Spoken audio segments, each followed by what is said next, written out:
মহাবিতৰ্কৰ অন্তত তেজপুৰ লোকসভা সমষ্টিত বিজেপিৰ টিকট লাভ কৰি বাবা বিশ্বনাথৰ আশীৰ্বাদ লৈ নিৰ্বাচনী যুঁজৰ বাবে সাজু হৈছে পল্লৱ লোচন দাস।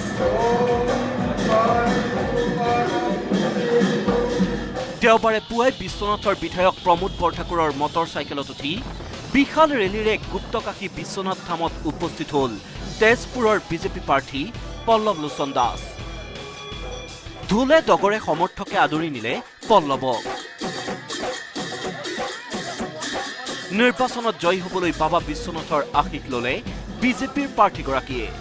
বাবাৰ আশীষ লৈ পল্লৱ লোচন দাসৰ ঘোষণা, সোমবাৰে দাখিল কৰিব মনোনয়ন। অহাকালিলৈ আমি মনোনয়ন পত্ৰ দাখিল কৰিম আৰু তাত আমাৰ সকলো সন্মানীয় বিধায়ক, দলীয় সতীৰ্থসকল আৰু আমাৰ শ্ৰদ্ধাভাজন সকলো জ্যেষ্ঠ আমাৰ নাগৰিকসকল আৰু আমাৰ সকলো ৰাইজক আমি লগত লৈ আমি তেওঁলোকৰ আশীৰ্বাদ লৈ আমি মনোনয়ন পত্ৰ দাখিল কৰাৰ আমি সিদ্ধান্ত গ্ৰহণ কৰিছোঁ। টিকট বঞ্চিত হৈ তেজপুৰৰ সাংসদ ৰামপ্ৰসাদ শৰ্মাই বিদ্ৰোহ অব্যাহত ৰাখিলেও জয়ৰ বাবে মুঠেই চিন্তিত নহয় পল্লৱ লোচন দাস। কাৰণ তেওঁৰ মতে তেজপুৰত কংগ্ৰেছৰ ভেটি অতি দুৰ্বল।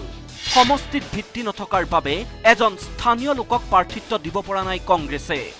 দুৰ্বল কংগ্ৰেছে নামতহে দিছে MG-VK ভানুক প্ৰাৰ্থিত্ব।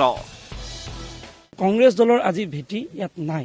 এইকাৰণে কংগ্ৰেছ দলে কেৱল মাত্ৰ নামৰ খাতিৰত তেওঁলোকে এগৰাকী অৱসৰপ্ৰাপ্ত বিষয়াক তেওঁলোকে আনি পেলাই ইয়াত কৰিছে। শোণিতপুৰ বা তেজপুৰত যথেষ্ট তেওঁলোক শক্তিশালী আছিলে এটা সময়ত। এই দলটোৱে এগৰাকী প্ৰাৰ্থী এই বিধানসভা এই লোকসভা সমষ্টিৰ এজন প্ৰাৰ্থী ঠিক কৰাত অসমৰ্থ।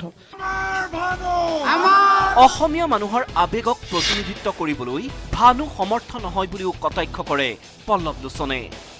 কেইদিন এবছৰৰ মানৰ কাৰণে, দুবছৰৰ মানৰ কাৰণে এগৰাকী বিষয়া কৰ্মৰত আছিলে, সেইজনকে তেওঁলোকে বিচাৰি পাবলৈ আজি সক্ষম। এনেকুৱা দুৰ্বল আজি তেওঁলোকৰ ভাৰতীয় জাতীয় কংগ্ৰেছ। বিশাল সমদলেৰে বিশ্বনাথ ধামত উপস্থিত হৈ সেৱা জনোৱাৰ পিছতে আনন্দত মতলীয়া সমৰ্থকসকলৰ সৈতে পল্লৱ লোচনে নাচিলে এপাক বিহু। তাৰ পিছতে পল্লৱ লোচনৰ ঘোষণা, সোমবাৰে মনোনয়ন দাখিলৰ পিছতে তেজপুৰৰ পৰাই আৰম্ভ কৰিব নিৰ্বাচনী প্ৰচাৰ। আমাৰ অহাকালিৰ পৰাই নিৰ্বাচনী প্ৰচাৰৰ আমি শুভাৰম্ভ কৰিম। তেজপুৰৰ পৰাই আমি তাত মনোনয়ন পত্ৰ দাখিল কৰা আৰু নিৰ্বাচনী প্ৰচাৰৰ শুভাৰম্ভণি আমি কালিৰ দিনটোৰ পৰা আমি আৰম্ভ কৰিম।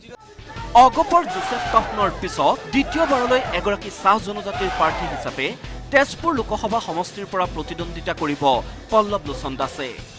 বিজেপিয়ে সমষ্টিটোত চাহ জনগোষ্ঠীৰ প্ৰাৰ্থীগৰাকীৰ নাম ঘোষণা কৰাৰ লগে লগে 9খনকৈ চাহ বাগিচা থকা গহপুৰ বিধানসভা সমষ্টিত চাহ জনগোষ্ঠীয় ৰাইজে ক'লে, এই জনগোষ্ঠীৰ প্ৰতিনিধি হিচাপে আমি বহুতেই আশা কৰোঁ পল্লৱ লোচন দাসৰ পৰা। আমি তেখেতক স্বাগতম জনাইছোঁ। এইবাৰ যদি জিকে তেতিয়াহ'লে আমাৰ বিভিন্ন সমস্যাসমূহ সমাধান কৰিব বুলি মই আশা কৰোঁ।